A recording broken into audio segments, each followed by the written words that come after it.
এক একটা টাকা উপার্জনের পিছনে কষ্ট আছে কিনা বলেন না? তো তুমি সেই কষ্টের টাকা, এই রক্ত পানি করা টাকা, ঘাম ঝরানো টাকা এইভাবে নষ্ট করে দিলা। এই নর্তকী দেখতে দেখতে, ছবি দেখতে দেখতে, উলঙ্গ নাচ দেখতে দেখতে। আহা,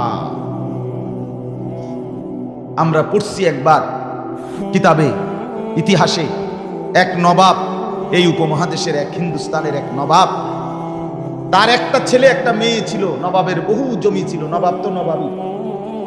ছেলেটা একদিন তার একজন কর্মচারী মেসের কাঠি, কথাটা মনোযোগ দিয়ে শুনেন, মেসের কাঠি ধরাইছে।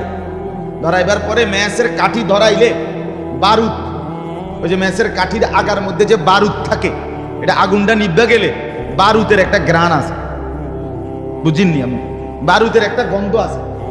এই নবাবের পুত তে কর্মচারীকে বললো যে বারুদের গ্রানটা তো খুব দারুণ রে, যে আবার ধরাছে আরেকটা কাঠি। হেতে আরেকটা কাঠি ধরাইছে, হে আবার বারুদের গ্রান হয়েছে, আবার ধরাছে। এইভাবে এইবার তার কাছে এটা মজা লাগছে। তো নবাব দাদা যে এবার তারে নিয়োগ দিছে, কার্টুনের পর কার্টুন ম্যাসের কাঠি আনে, ম্যাস আনে, হেতে শুধু ধরায়, আর নবাব জাদায় শুধু ওই বারুদের গন্ধ কি করে নাকি হেতে তেড়ে ভালো লাগে। আমি কি নবাব না, আমরা তো নবাব জাদাই। মেয়েটা, নবাবের একটা মেয়ে বাজারে গেছে কাপড় কিনতে, গজ কাপড়। তো দোকানদারে কাপড় যে গজ কাপড় কাইটা দেয় কেচি দিয়া, এমনি একটা ফুঁস দিয়া এমনি একটা টান দেয়, ঠিক কিনা বলেন না? এমনি টান দিলে একটা আওয়াজ হয়, হয় কিনা একটা আওয়াজ। এই নবাবের মেয়ে পিতেছে দোকানদারে, আপনার এই যে কাপড় টান দিয়ে ছিঁড়লেন, আওয়াজটা তো খুব সুন্দর, আবার কাটেন তো দেখি আরেকটা। আবার কাটছে, আবার শুনছে। এইবার সে দাসীকে বলছে, থানে থানে কাপড় আনে, আর বলছে তোর কাম হইলো শুধু এই কেচি দিয়া কাটবি ছিড়বি, কাটবি ছিড়বি। নবাব দাদা, খোদার কসম কিতাবে আমি নিজে পড়ছি, এই নবাবের এক ছেলে মেসের কাঠির বারুদের অপচয়, আরেকজন অনর্থক কাপড় কাটার এই অপচয় করতে গিয়ে শেষ পর্যন্ত নবাবের সমস্ত জমিদারি শেষ হয়ে এই দুই সন্তান ভিক্ষার থালা হাতে নিয়ে মানুষের দুয়ারে হাত।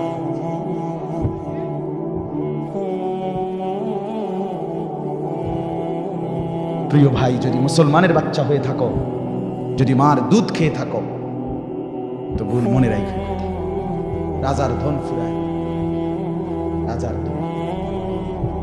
আর তোমার বাফা, এখানে কারো বাপ নবাব না, ঠিক কিনা বলেন না কেন? নবাবের ফুটে আমরা মেহনত কষ্ট করে কামাই রোজগার করা বাবা। আমার মনে আছে, আমার নিজের কথা বলি, আমি দারুল আরকামের ছাত্র, জানেন আপনারা? আমি ব্রাহ্মণবাড়িয়া দারুল আরকামের ছাত্র, এখানকার। হ্যাঁ, আমি সোহেলপুর বাজারে বহু আসছি ছাত্রজীবী। আপনার তো ফুটবল খেলতে পাইছি, এর বিরাট মাঠ, আমরা শুক্রবার দিন ছাত্ররা ফুটবল খেলতে পাইছি, ছোট ছিলাম।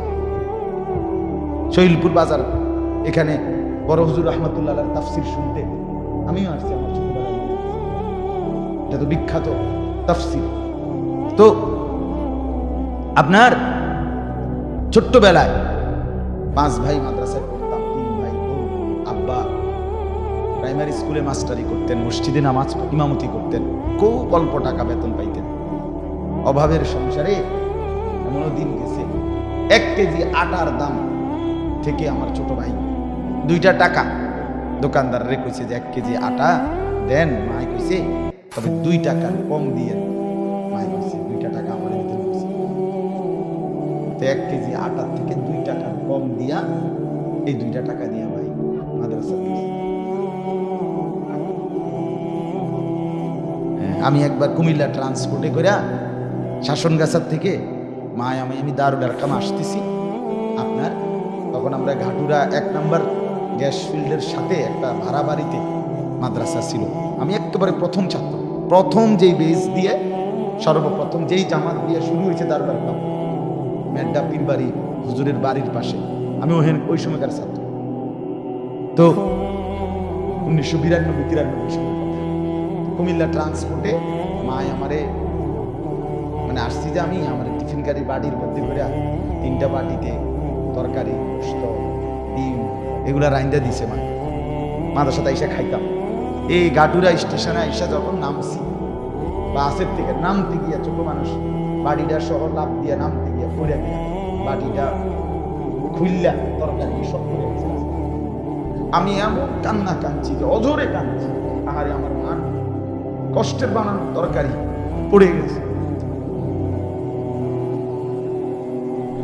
অভাবের সংসার থেকে মা কষ্ট করে এইটুকু তরকারি দিছে তুললে সেই জীবন।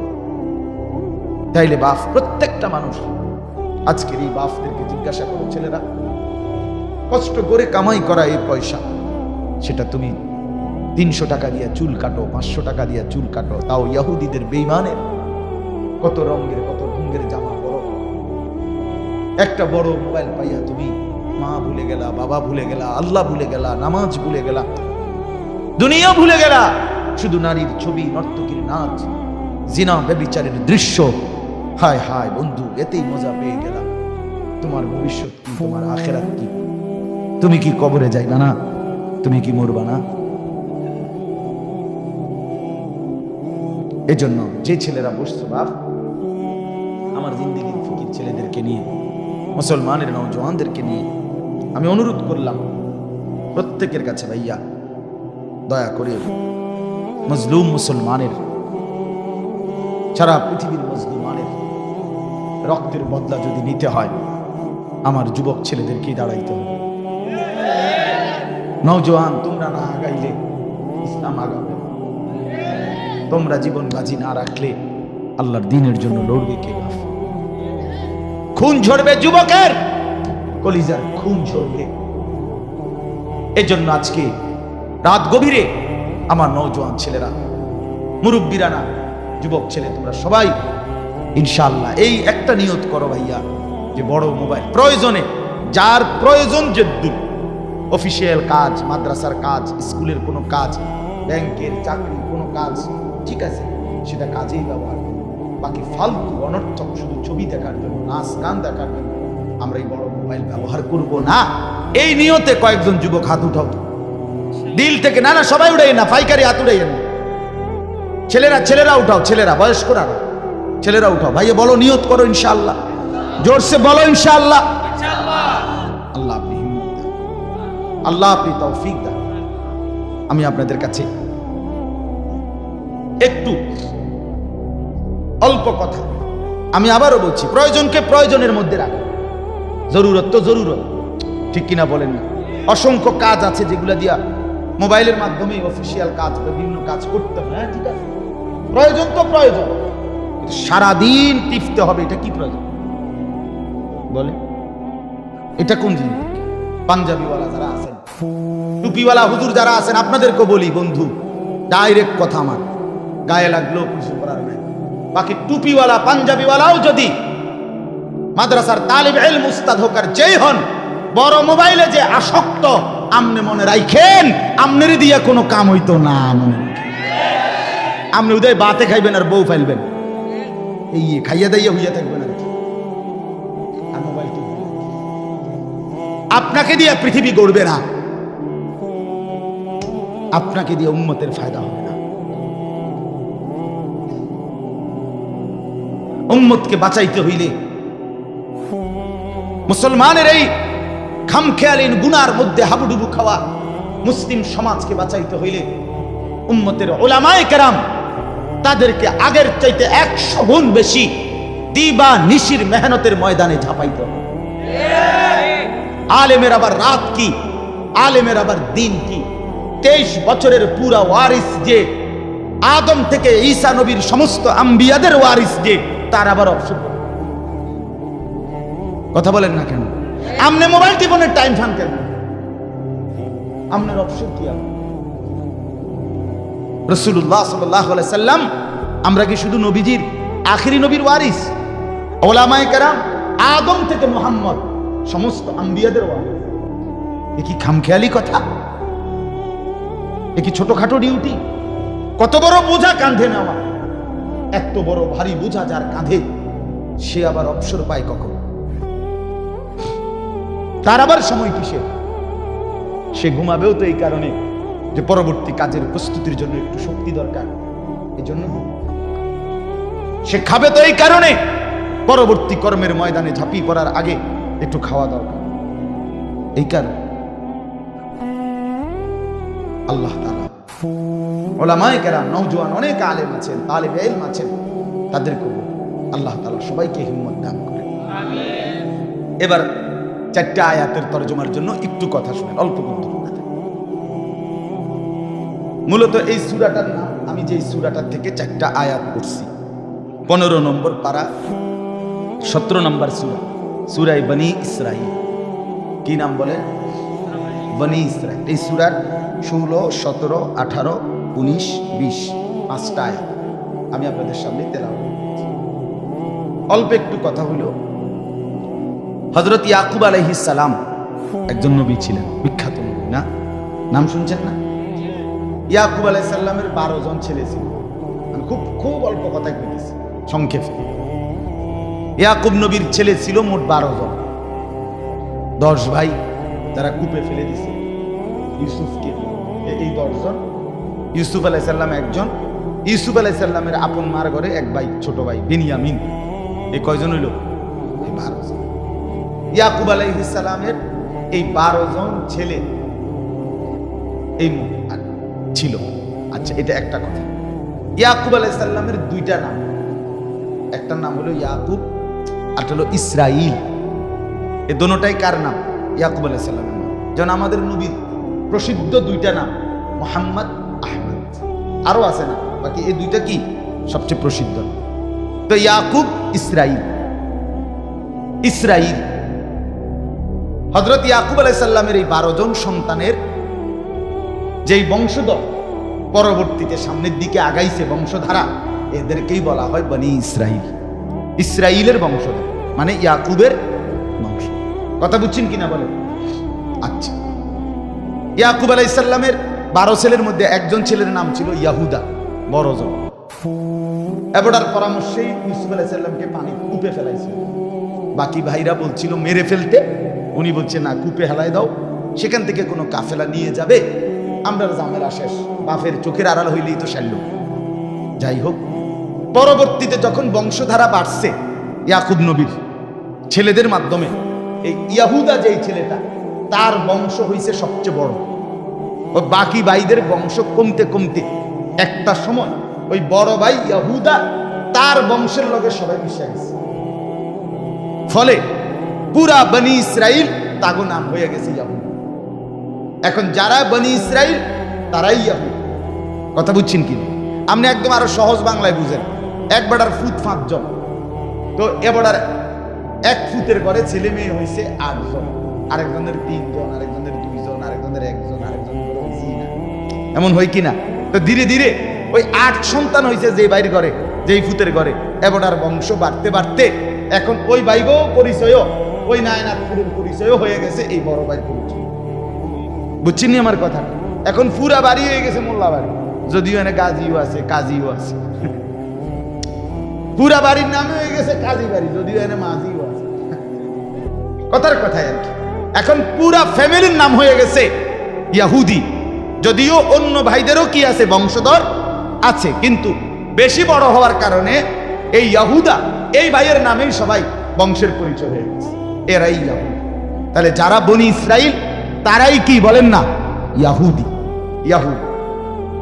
আল্লাহ তাআলা হযরত ইয়াকুব আলাইহিস সালাম থেকে নিয়ে আমাদের নবীর আগ পর্যন্ত, আমাদের নবীর আগের জন ঈসা নবী, এই পর্যন্ত প্রায় 1 লক্ষের চাইতে বেশি নবী।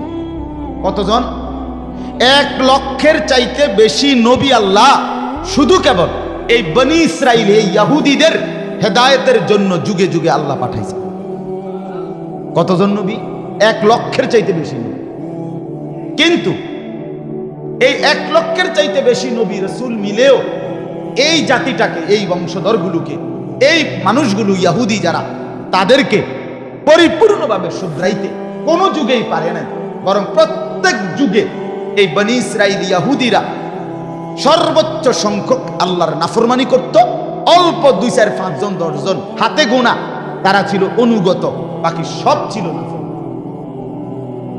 একেবারে প্রথম থেকে নিয়ে এই ইহুদিরা যেদিন থেকে তাদের শুরু, সেদিন থেকে তাদের হারামি, অসভ্যতা, নষ্টামি, দুষ্টামি, যত রকমের মন্দ গুণ এটা তাদের মধ্যে ছিল সব যুগ।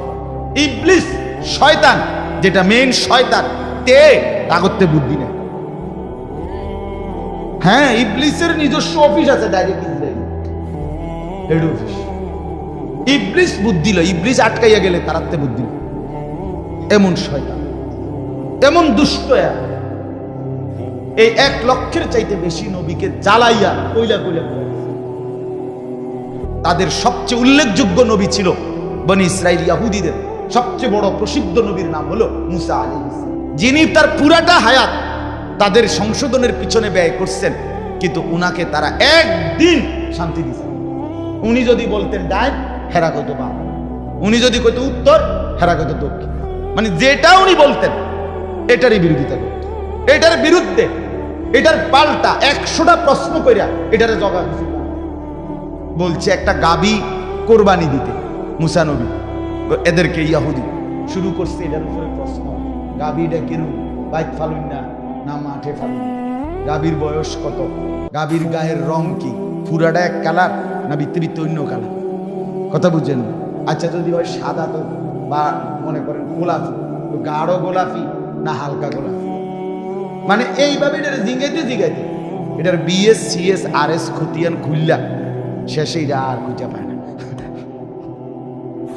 এইরকম অসুবিধা, মানে যেটা কইতো ওইটার মধ্যে 13টা প্রশ্ন কইরা এটারে নষ্ট করছে।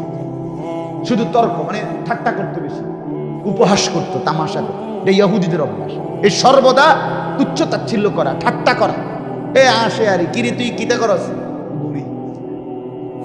আমাদের অনেক ছেলে দেখেন 3টার সময় বাইরে, রাত 10টা বাজে, কয় ঘন্টা কথা কয় না, 7 ঘন্টা মানুষের ঘরে গেল। তুই এমনি বুঝলে তো পৃথিবী শেষ হয়ে যাবে,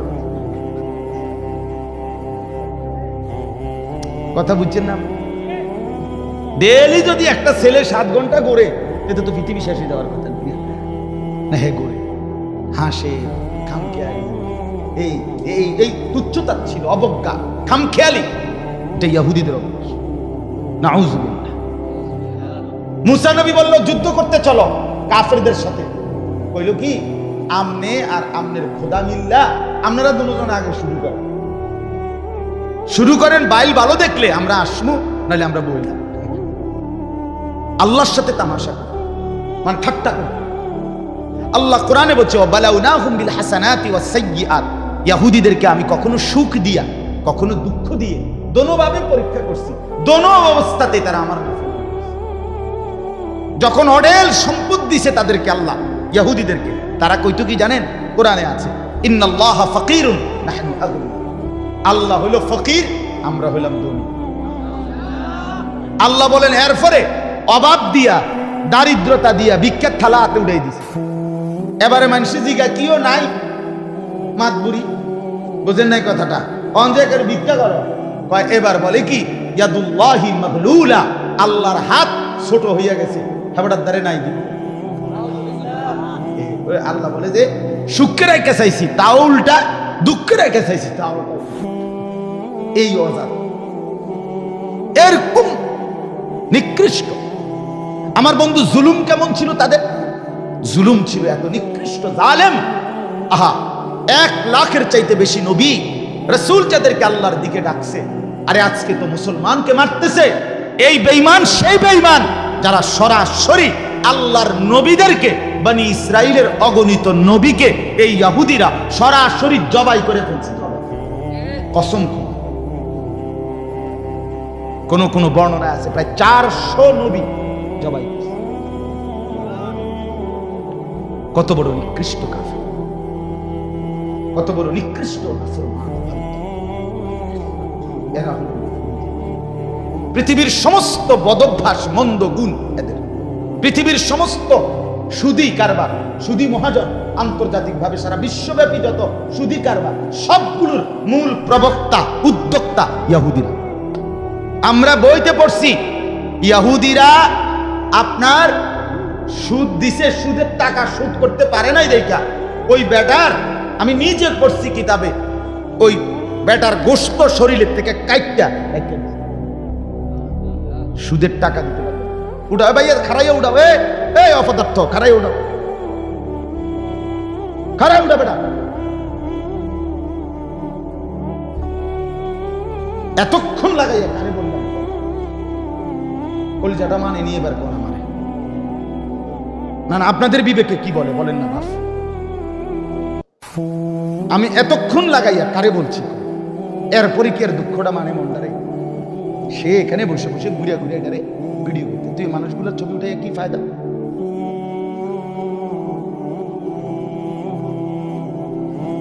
তুমি আমার চেনো না, না আমি প্রয়োজনে একজনের কাছে কথা বলবো, তারপর আমি আপোষ করতে রাজি না। গাফেল খামখেয়ালিকে বলতে রাজি না। বাস প্রতিটা শব্দ বলার পিছনে আপনার যেমন বসে থাকাটা গরমে কষ্ট হইতেছে, আমরাও বলতে কষ্ট হইতেছে, ঠিক কিনা বলেন? এই সময়ের যদি কোনো বেনিফিট না আসে এই মেহনতের, তাহলে কি লাভ? এনে কি বক্তা ইন্টারভিউ লন যার যে 3 দিনের মধ্যে 12 জন হুজুর ওয়াজ করছে, এবার আমরা মিলে বলিয়ে চাই কার কাছে কোন হুজুর ভালো লাগছে। তো একজনে কইছে যে দ্বিতীয় দিন যে আসরের পরে টানছে হুজুর গা, এবার টানটা ভালো হচ্ছে। প্রথম দিন যে আসার পরে শিক্ষারছে, এবার শিক্ষাটা ভালো হচ্ছে। এটা নিয়ে ওয়াজ কথা বলেন না কেন? এই আপনার ঘরে এনে বসাইছে 3 দিনে আপনারা হুজুরদের ইন্টারভিউ লন নাকি? বলেন ভাইয়া, কার সুর ভালো, কার টান ভালো, কার হুঙ্কার ভালো, কার চিৎকার ভালো, এতে ফায়দা কি? মনে করেন যার সুর আছে, আপনি হেবড়াতে সুরটা অর্ধেক লন 200 টাকা দিয়া। কথা বলেন না কেন? আপনি পারবেন কিছু? এটা যার চেহারা সুন্দর, তো আপনার কালো চেহারাটা আপনার লোক একটা ডলা দেন। কথা বলেন। ঠিক আছে, মাফ, আল্লাহ তোমারও মাফ করে দেন।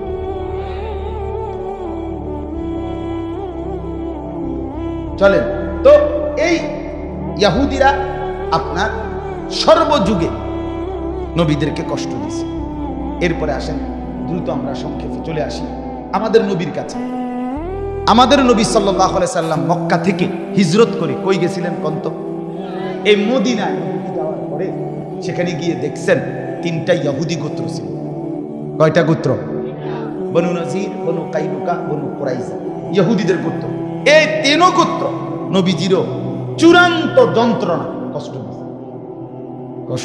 নবীজিকে দাওয়াত দিয়া নিছে, নিয়া ওয়ালের পাশে আপনার বয়াইছে। এখানে টার্গেট উপরে একটা লোক ঠিক রাখছে পাথর নিয়া, মোহাম্মদকে আমরা নিয়ে বসাবো ছাড়ি দিয়া, তুই উপরের থেকে পাথর ছেড়ে মোহাম্মদকে হত্যা। এই বেঈমান, এই ইহুদি। জিবরাইল আইসা বলছে ইয়া রাসূলুল্লাহ, এখানে বসবো।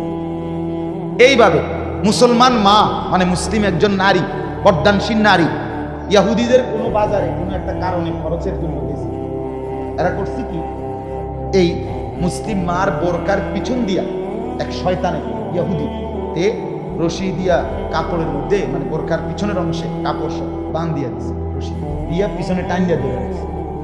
যখনই ওই মা ঘুইরা রওনা দিছে যাইবগা, এই কাপড় টান দিছে, তো মায়ের কাপড় উড়ে গেছে। এরকম নিকৃষ্ট, মানে সর্বযুগে বললাম না কষ্ট। আল্লাহ নবী সাল্লাল্লাহু আলাইহি সাল্লাম 3 বারে যুদ্ধ করে এদেরকে তাড়ায় দিয়েছে। একবারে মদিনার থেকে বের করে গিয়া আশ্রয় নিছে খায়বার, আরবেরই একটা যায়। 7ম হিজরিতে নবীজি আবার যুদ্ধ করছে সেখানে গিয়া, সেখান থেকেও তাদেরকে পরাজিত করে তাদের পুরুষ যোদ্ধা হত্যা করছে, বাকিগুলারে আবার সিটটা বিটটা খায়বার থেকে ছন্ন ছাড়া হয়ে গেছে। নবীজি মৃত্যুর পূর্বে একটা ভবিষ্যৎবাণী করে গেছিলেন, বলে গেছিলেন একটা কথা, আখরিজুল ইয়াহুদা মিন জাজিরাতিল আরব, আরবের সীমানা থেকে ইহুদিদেরকে বের করে। হযরত ওমর যখন 2য় খলিফা হইছেন, ইসলামের 2য় খলিফার নাম কি? ওমর। এই ওমর বৈশাই কিছুদিনের মধ্যে ওমর এই আইন কার্যকর করছে যে আমার রাসূল বলছে ইহুদি একটা বেঈমানও আরবের সীমানা, মুসলমানদের সীমানায় থাকতে পারবে না, বাইরে সব বাইরে। এই সবগুলোরে বাহির করছে, একটাকেও থাকতে পারে। সেই ওমরের জামানায় তারা ইহুদিরা আরব থেকে বিতাড়িত হয়ে ইউরোপ, এই আজকের America, England, Britain, British, London, ওদের ওইখানে গিয়ে আশ্রয় নিছে খ্রিস্টানদের লগে। কদ্দুর অসহায়ের মতো, গুচ্ছ গ্রামের মতো, সন্ন সারা বাদাম্মা, হ্যাঁ, আপনার এদের মতো গিয়া আশ্রয় নিছে। দীর্ঘদিন আর আসতে পারে নাই। 1909 খ্রিস্টাব্দে মুসলমানদের খেলাফত, উসমানী খেলাফত যখন পতন হইতে শুরু করছে সারা পৃথিবীতে, প্রথম বিশ্বযুদ্ধের আগে পরে মুসলমানদের হাত থেকে সারা বিশ্বময় যেখানে খেলাফত ছিল, শেষ খেলাফত উসমানী খেলাফত, সেটা ছুটে গেছে মুসলমানদের। এরপরে আরব দেশের ছোট ছোট দেশ নতুন করে তৈরি হয়েছে। এই নতুন দেশ এগুলো ছোট্ট ছোট্ট সিরিয়া, লেবানন, জর্ডান, মিশর, ফিলিস্তিন, হ্যাঁ, ইয়ামান, এই সৌদি আরব, এরকম ছোট বড় দেশ তৈরি হওয়াতে ধীরে ধীরে তো তখন এই কথাটা খুব খেয়াল করেন, 1909 খ্রিস্টাব্দের পরে ওই ইউরোপ থেকে ইহুদিরা আপনার মুসলিম সেকুলার শাসক, নতুন যারা ছোট ছোট অঞ্চলের শাসক হয়েছে মুসলমানদের, তারা ছিল সেকুলার মতবাদ, অর্থাৎ ধর্ম নিরপেক্ষ মতবাদের অনুসারী। তখন সেকুলারিজম নতুন পৃথিবীতে ইউরোপ থেকে আমদানি হয়েছে।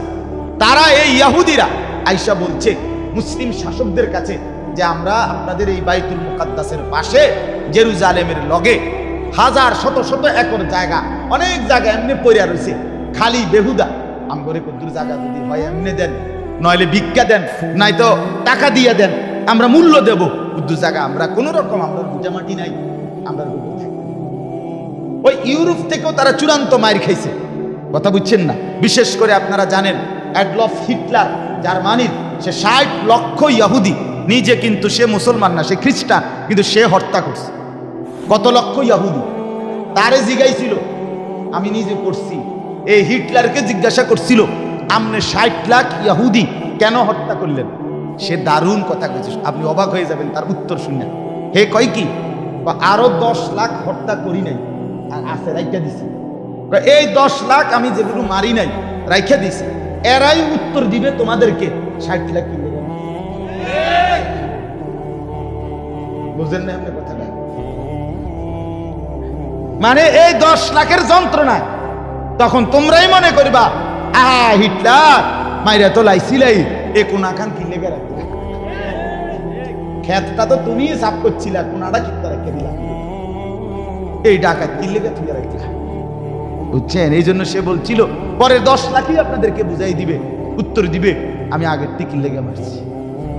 এরকম মানে মুসলমানদেরকেও যন্ত্রণা দিছে, খ্রিস্টানদেরকেও যন্ত্রণা, কাউরে শান্তি দেয় না, সুতরাং কাউরে, তারা নিজেরা ছাড়া আত্মকেন্দ্রিক, বাকি কারো প্রতি তাদের আন্তরিকতা, কারো প্রতি। এই আজকের আমেরিকা সবার আগাইয়া লাফাইয়া সহযোগিতার জন্য আসছে, একবারে এখান থেকে হামলা হতে না হতেই ওইখান থেকে রণতারি, এরপরে মার্কিন প্রেসিডেন্ট, মার্কিন পররাষ্ট্রমন্ত্রী, এরা সব আসছে ইসরায়েলের ইহুদিদেরকে সাহায্য করবে। খোদার কসম, সুযোগ পাইলে এই ইহুদি এদেরকেও ছাড়বে, কোনো সন্দেহ, কোনো সন্দেহ।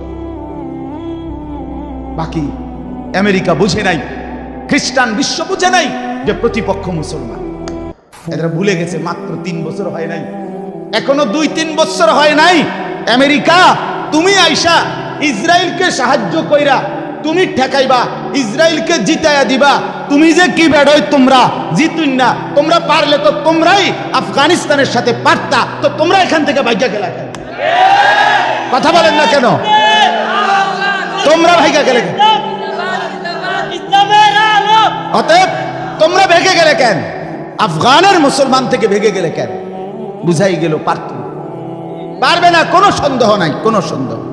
তো আমি আপনাদেরকে বলছি 1909 খ্রিস্টাব্দ থেকে 1947 পর্যন্ত প্রায় 38-37 বছর, 40 বছরের কাছাকাছি তারা কৌশল করে, সুকৌশলে, ষড়যন্ত্র করে শুধু জমি কিনছে আর নিজেদের লোক আইনা রাখছে।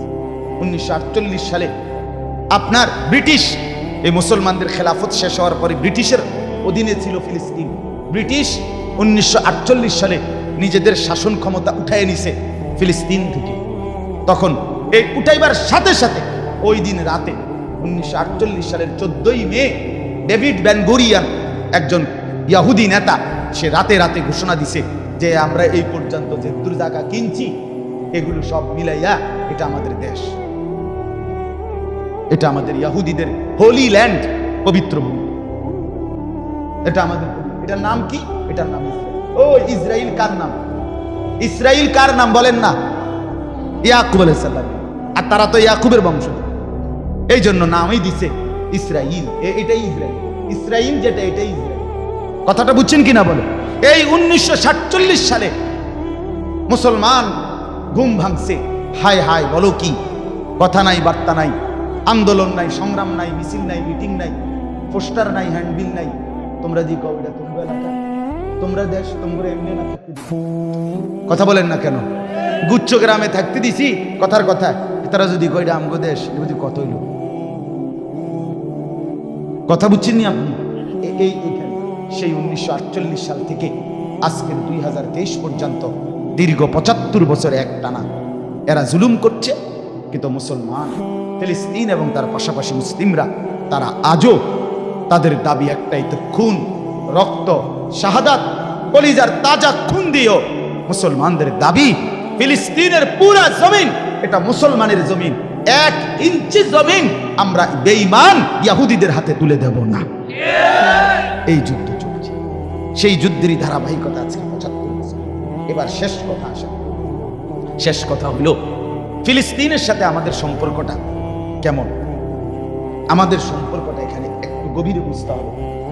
রোহিঙ্গা, কাশ্মীর, পৃথিবীর অন্যান্য যেখানে মুসলমান নির্যাতিত, সেখানে মুসলমান নির্যাতিত আমরা ব্যথিত। আমরা মিছিল করি, বিক্ষোভ করি, প্রতিবাদ করি। কিন্তু ফিলিস্তিনের ভূমিতে যেই মুসলমানরা নির্যাতিত, এখানে শুধু মুসলমান নির্যাতিত এই কারণে না, বাপ, এখানে মাটিটার সাথে আমাদের সম্পর্ক। কথা বুঝছেন কি? এখানে আমাদের অস্তিত্বের প্রশ্ন। অস্তিত্বের প্রশ্নটা কি? এই কথাটা সবাই মনে রাখবেন। 1 নম্বরে এটা খুব গুরুত্বপূর্ণ যে 1948 সালে গত 75 বছর ধরে তাদের দাবি এটা যে ইসরায়েল যেই রাষ্ট্র প্রতিষ্ঠা করছে, তারা ওইখানে মুসলমানের অংশ কাইটা, কলিজা কাইটা মুসলমানের জমির উপরে, সেইটা তাদের দাবি। তারা এতটুকু এই জেদ্দুর মনে করেন এই মাঠটা, এটার এই এদ্দুর পর্যন্ত দখল দিছে, আর এই কদ্দুর রয়েছে, এদ্দুর যদি হইয়া যায় তাহলে আমরা শান্তি। খোদার কসম, বেঈমান ইহুদিদের ইচ্ছা এটা না, বরং তাদের স্পষ্ট মানচিত্র, তাদের স্পষ্ট বইপত্র, তাদের ঘোষণা, তাদের নেতাদের বক্তব্য, সবকিছুর মধ্যে কথা স্পষ্ট আছে যে আমরা এটাকে দি গ্রেট ইসরায়েল বানাইতে চাই, অর্থাৎ একটি মহারাষ্ট্র বানাইতে চাই। কি বানাইতে চায়? মহারাষ্ট্র।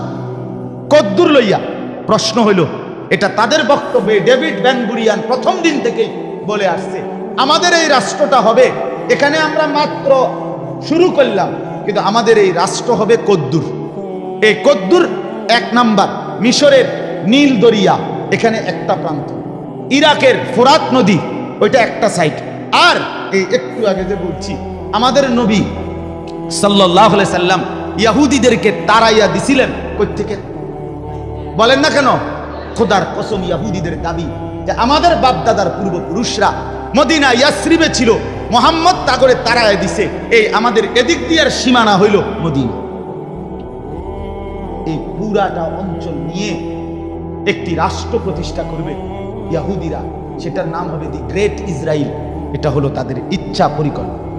এজন্য যতবারই তারা নতুন নতুন জায়গা দখল করে, ততবারই তারা বলে আজ এবার আমরা এতটুকু নিলাম, এবার আমরা এতটুকু নিলাম। এবার আপনি বলেন, আপনারা সহজে এবার কথা একটু মনে করেন তো। আপনারা অনেকেই জানেন সুলতান নুরউদ্দিন জিনকি, মানে যাকে জঙ্গি বলেন আপনারা, সুলতান নুরউদ্দিন জঙ্গি রহমতুল্লাহর আমলে এই ইহুদিরা একবার আমাদের নবী সাল্লাল্লাহু আলাইহি সাল্লামের পবিত্র লাশ মুবারক চুরি করবার জন্য চেষ্টা করছিল। জানেন এটা? শোনেন নাই এ কথা? এটা এই কেন? প্রশ্ন হলো কেন? তাদের দাবি, তাদের ইচ্ছা, এটা তো মদিনায় আমাদের পূর্বপুরুষের দাবি, মুহাম্মদ পরে আসছে, অতএব লাশটা যদি এখান থেকে সরায় দেয় তাহলে সারা পৃথিবীর মুসলমান আর মদিনা যাবে। আর মদিনা কিতাম যাবো আমরা? কথা বলছেন, আমরা এখন মদিনা যাচ্ছি কার টানে? নবীজির টানে না, না বিল্ডিং সামনে? কথা বুঝছেন কিনা? সেই ষড়যন্ত্র তাদের হাতে। অর্থাৎ তাদের টার্গেট শুধু ফিলিস্তিনের জমি দখল করে ইসরায়েল রাষ্ট্র প্রতিষ্ঠা করবে এটা না। তাহলে এবার আপনারা ইনসাফের সাথে বলেন, এই ইসরায়েল যদি এখানে টিকে যায় এই মাটিটাতে, তাইলে আগামী দিনে আমরা সারা পৃথিবীর কোণে 200 কোটি মুসলমান টিকবো কিনা, এটা আমাদের অস্তিত্বের প্রশ্ন। 2, আমাদের মদিনার রওজা, আমার রসুলের পবিত্র দেহ মোবারক যেখানে আছে সেই মদিনা টিকবে কিনা, এটা। তাহলে এটার সাথে আমাদের সম্পৃক্ততা আর অন্যান্য দেশের সাথে মতো নয়, এটার সাথে আমাদের সম্পৃক্ততা আরো।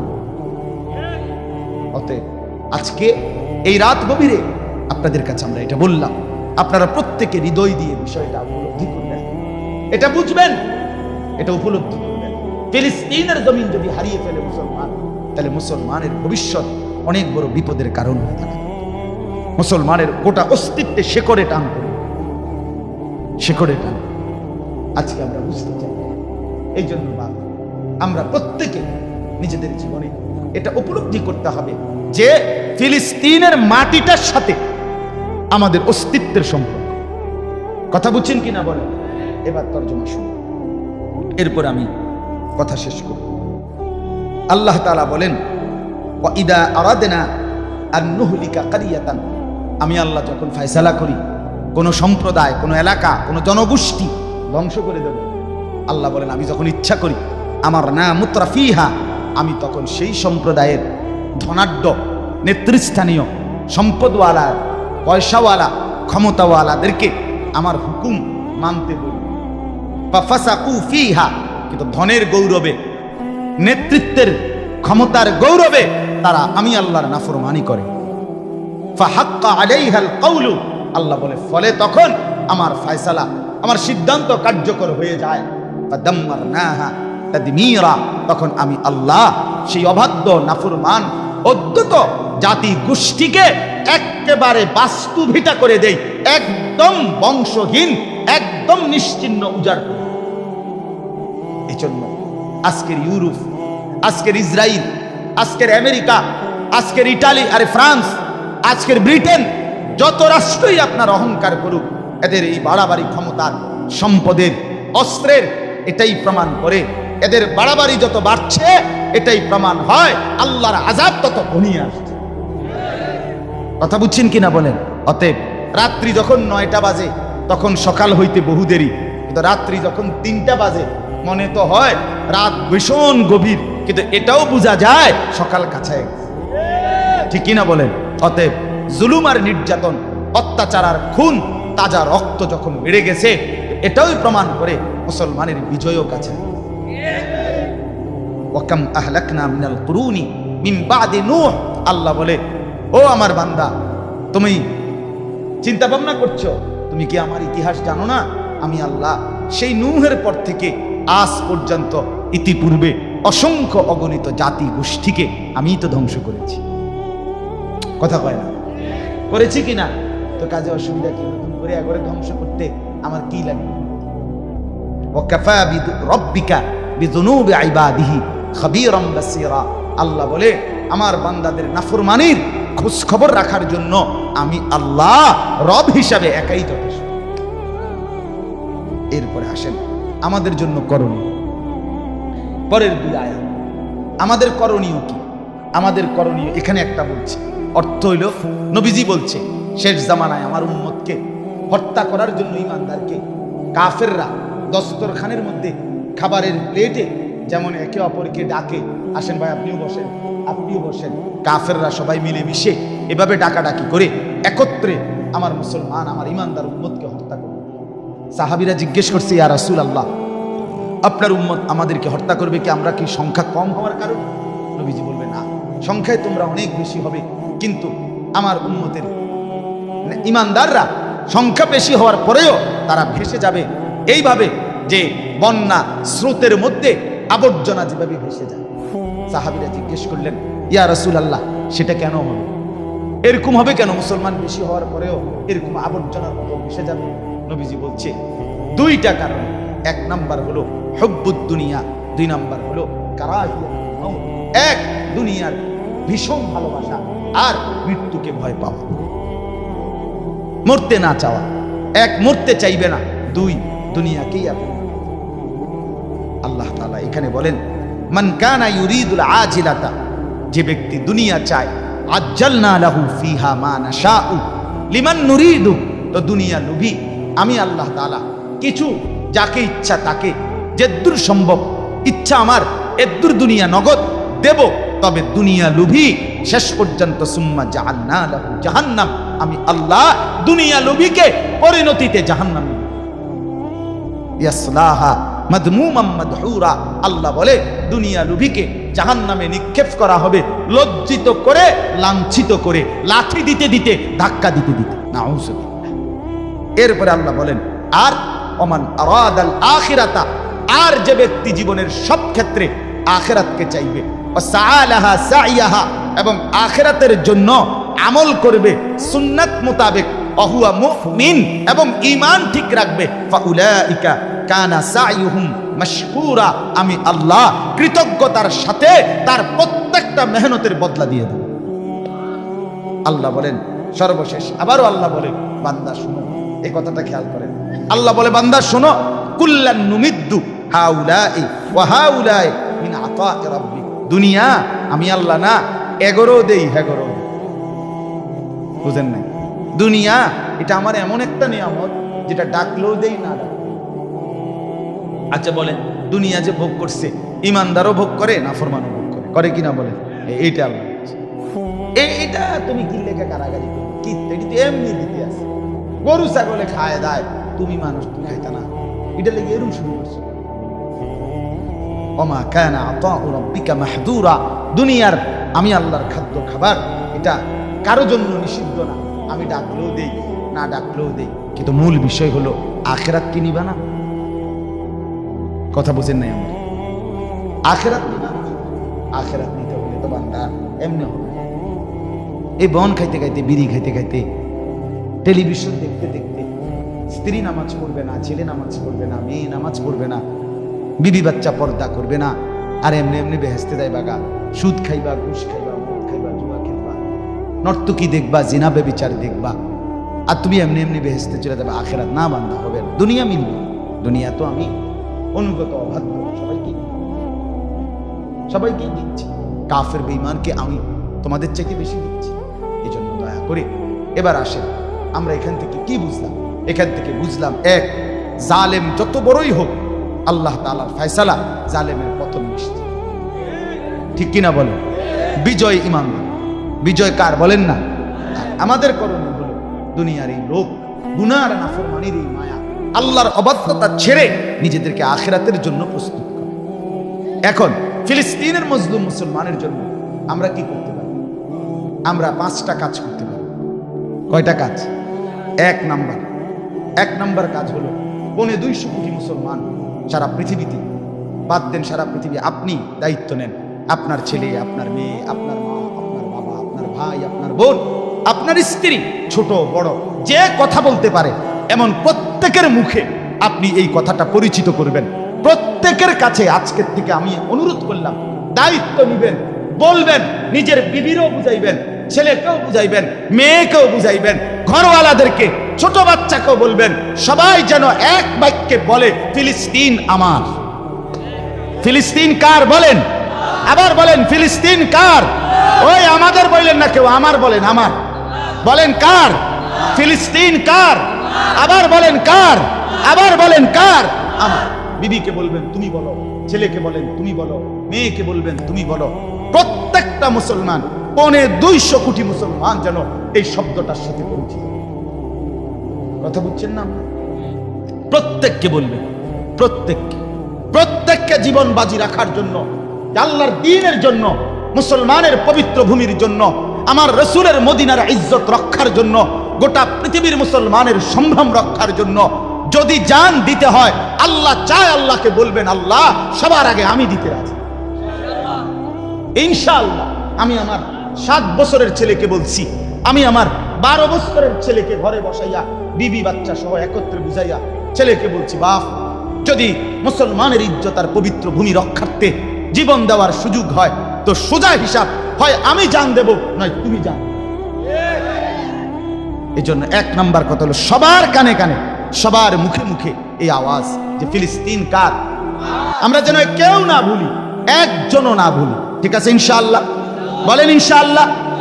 2 নাম্বার আমাদের দ্বিতীয় করণীয় হলো কোনোভাবেই মুসলমান হিসাবে আমরা হতাশ না হই। এই বোমার হিসাব, মিসাইল, এরপরে দিয়া আমেরিকার এই অস্ত্র, লন্ডনের এই অস্ত্র, এটা কিচ্ছু না, এগুলা কিচ্ছু না, এই কথা মনে রাখা। মুসলমান জিতবে, কোনো সন্দেহ। কে জিতবে বলেন? জিতবে ফিলিস্তিন। বলেন জিতবে কে? আবার বলেন জিতবে কে? হারবে কে? ইসরায়েল। বলেন হারবে কে? কোনো সন্দেহ, হতাশ না হয়।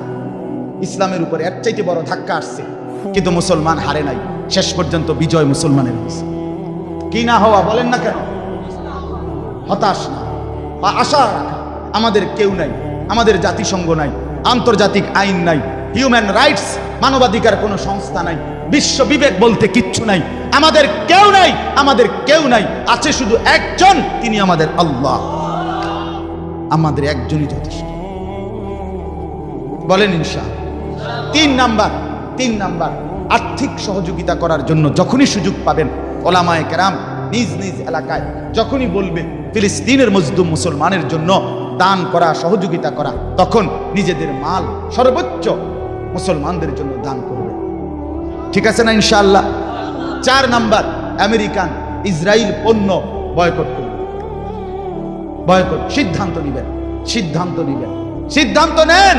সার্ফ এক্সেল ছাড়াও কাপড় পরিষ্কার হয়, হরলিক্স ছাড়াও বাচ্চা বাঁচবে, লাক্স ছাড়াও আমার বিবির গায়ের সাবান অন্য কিছু দিয়ে প্রয়োজন পূরণ হবে। ইহুদি পণ্য, ইসরায়েলি পণ্য, পেপসি না খেলেও জীবন যাবে, 7 আপ না খেলেও জীবন যাবে, যাবে না বলেন? অতএব ইসরায়েলি আমেরিকান পণ্য বয়কট করবে, বয়কট করবে। বলেন ইনশাআল্লাহ। বলেন। আমি আমার ঘরের বাচ্চাকেও বলছি, আব্বা আমি নিজে কিনা হরলিক্স আমি বলছি বাবা ফেলে দাও না, নিরোধ করো, খাবো না আর বেঈমানের জিনিস।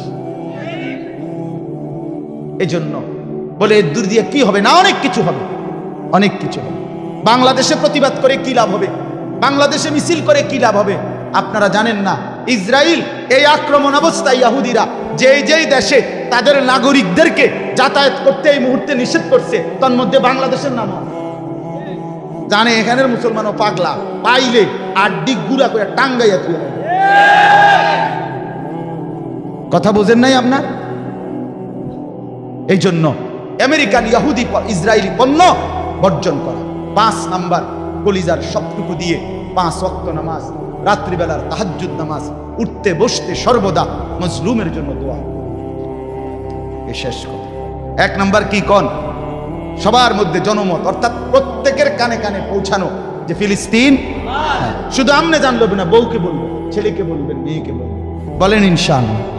2 নাম্বার হতাশ না হয়। বিজয় কার? জিতবে কে? ফিলিস্তিন। কোন সন্দেহ, কোন সন্দেহ। 20 মিনিটে 7000 আয়রন ডোম, মানে ইসরায়েলের অত্যাধুনিক মেশিন, এরকম তাদের সীমানার মধ্যে পাশের থেকে কেউ যদি একটা সুই মনে করেন এইটা আলগি দিছে, তারার মেশিনে ধরা খায়। একটা সুই আলগি দিবে, এতটা তাদের ইয়া ছিল প্রযুক্তি। কিন্তু 20 মিনিটে 7000 রকেট যখন হামাসের মুসলিম যোদ্ধারা মুজাহিদরা মারছে, 20 মিনিটে থামাথাম বেঈমানের একটা মেশিনও কাম আছে। মেশিনের আব্বাও ধরতেছে। কথা বুঝেন? এই জন্য অনেক অস্ত্র দেখে ভয় পাওয়ার কিছু নাই। মালিকের ফয়সালা যখন হবে কিচ্ছু কোনো কাজ নেই। তাহলে হতাশ না কি না হওয়া, আর্থিক সহযোগিতার জন্য প্রস্তুতি রাখা। ঠিক আছে না ইনশাআল্লাহ? আমেরিকান ইসরায়েলি পণ্য কি করা? বয়কট করা। কলিজা থেকে আল্লাহ তাআলা আমাদের সবাইকে তৌফিক দান করেন। একদিনও ভুলবেন না মজলুমের কথা। কলিজার খুন দিচ্ছে মুসলমান, তাজা রক্ত ঝরছে আমার মার, আমার বোনের, আমার ভাইয়ের কলিজার টুকরা, আমাদের ছোট্ট ছোট্ট সুন্দর মাসুম বাচ্চারা। অতএব তাদেরকে ভুলবেন। আল্লাহ তাআলা আমাদেরকে তৌফিক দেন, কবুল করেন। আজকের এই সুন্দর মাহফিলকে আল্লাহ তাআলা বরকতে ভরে দেন। মাদ্রাসাকে আল্লাহ তাআলা কবুল করেন, উপযুক্ত ছাত্র, উস্তাদ, ইখলাস ও তাকওয়ার সাথে মিলায়া দেন। আল্লাহ তাআলা আমাদের প্রত্যেককে কবুল করেন, মঞ্জুর করেন, রহম করেন। সকলেই বলেন আমিন, সকলেই বলেন আমিন। আমরা প্রত্যেকে এই মজলুম মুসলমানের জন্য আপনারা প্রত্যেকেই আল্লাহ তাআলার কাছে দিল দিয়ে দোয়া করুন। আপনাদের এই দোয়া দেখবেন অনেক বড় কাজ আসবে। হযরত মাওলানা জাকারিয়া রাহমাতুল্লাহি আলাইহি তিনি বলতেন যে আমি দিল্লিতে গাস্ত করি, এটা ব্রিটেনে, ইংল্যান্ডে, লন্ডনে গিয়ে চোট লাগে ধাক্কা। দাওয়াত ও তাবলীগের মুরব্বী উনি বলতেন আমি দিল্লিতে গলিতে গলিতে, আরে আসরের পরে তাবলীগে গাস্ত করে না, যে আমি গাস্ত করি কোথায়? দিল্লি। আর এখানে আর ধাক্কা লাগে কোথায়? লন্ডনে। আমাদের স্লোগান, আমাদের আওয়াজ অবশ্যই অবশ্যই কোনো সন্দেহ নাই। আপনারা ভাববেন আমরা এই বলার দ্বারা কি হবে, না, আমাদের প্রত্যেকটা বলার দ্বারা আমাদের আল্লাহর কাছে তো পৌঁছবে যে আমরা কোটি মুসলমান সারা পৃথিবীর এক, আমরা ভালোবাসি ফিলিস্তিনকে। এটা আল্লাহ শুনবে না? কথা বলেন না, শুনবে কিনা বলেন? অতএব ইনশাআল্লাহ দয়া করে আমরা প্রত্যেকে ঈমান আমলের সাথে থাকার চেষ্টা করব। যুবক ভাইয়া, তোমাদের কাছে আবারও অনুরোধ, আমার একটা বিশেষ অনুরোধ, তোমাদের যাদের চুল ডানে বামে বাড়তি, চতুর্দিকে সমান না, এই বিশ্রী কাটিং, খোদার কসম বন্ধু, এগুলা ইয়াহুদীদের কাটিং। তুমি যদি মুসলমান মার পবিত্র দুধ খাইয়া থাকো, তোমার রক্তে যদি মুসলমানের রক্ত থাকে, আমার অনুরোধ তুমি এগুলো চুল কাইটা ফেলো, সমান করো চতুর্দিকে। এটা ইয়াহুদীদের মনে, এটা বেঈমানের মনে। এই জন্য দয়া করে প্রত্যেকে, ছেলেরা বিশেষ করে তোমরা ভাইয়া, এই মোবাইলের অস্থিরতা ছেড়ে দাও, নিজেকে সুন্দর করে গঠন করো, নামাজ রোজা, আল্লাহর ইবাদত বন্দিগি, পবিত্র চরিত্র। ইনশাআল্লাহ একদিন তোমরাই ইমাম মাহাদির পক্ষে লড়বে, একদিন তোমরাই দাজ্জালের বিরুদ্ধে লড়বে ইনশাআল্লাহ। যুবকদেরকে দিয়েই, তোমাদেরকে দিয়ে ইসলামের বিজয়ের পতাকা উড়বে ইনশাআল্লাহ। এই জন্য আমি আশা করি আমার নওজোয়ান ছেলেরা, আমার বন্ধুরা, আমার সন্তানরা, তোমরা সবাই আল্লাহকেই ভালোবাসো, রাসূলকেই ভালোবাসো। ভিন নারী, ছবি, নাচ, গান এর আসক্তি ছেড়ে আল্লাহ তৌফিক দেন, কবুল করেন, আমিন। সুবহানাল্লাহি ওয়া বিহামদিহি, সুবহানাকাল্লাহুম্মা ওয়া বিহামদিকা, আশহাদু আল লা ইলাহা ইল্লা আনতা, আস্তাগফিরুকা ওয়া আতুবু ইলাইক। হযরত ইনশাআল্লাহ বয়ান করবেন, দোয়া করবেন, এরপরে আপনারা উঠবেন। উঠতেছেন কেন? উঠার বাইরে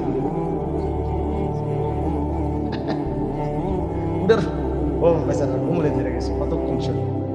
আল্লাহ তাআলা আল্লাহ তাআলা প্রত্যেককে উত্তম ভাবে কবুল করে। আসলে আমাদের এই ছোট্ট ফিকিরে, আমাদের এই সামান্য ফিকিরে দেখা গেছে অনেক উপকার, অনেক ছেলেরা যদি, প্রত্যেকটা ছেলে, তোমরা যারা মোবাইল, তো তুমি এতটুকু কাজ করো যে এই মোবাইলের মধ্যেই তুমি লিখে দাও যে ইসরায়েলি পণ্য বর্জন, আমেরিকান পণ্য বর্জন, হাজার কণ্ঠে, কোটি কণ্ঠে, লাখো কণ্ঠে বলে দাও যে না, আমরা ঘৃণা করি যাদের হাতে মুসলমানের রক্ত, তাদের মালকে আমরা ঘৃণা করি, তাদের পণ্যে আমরা থুতু মারি, থুতু মারি, থুতু মারি আমরা।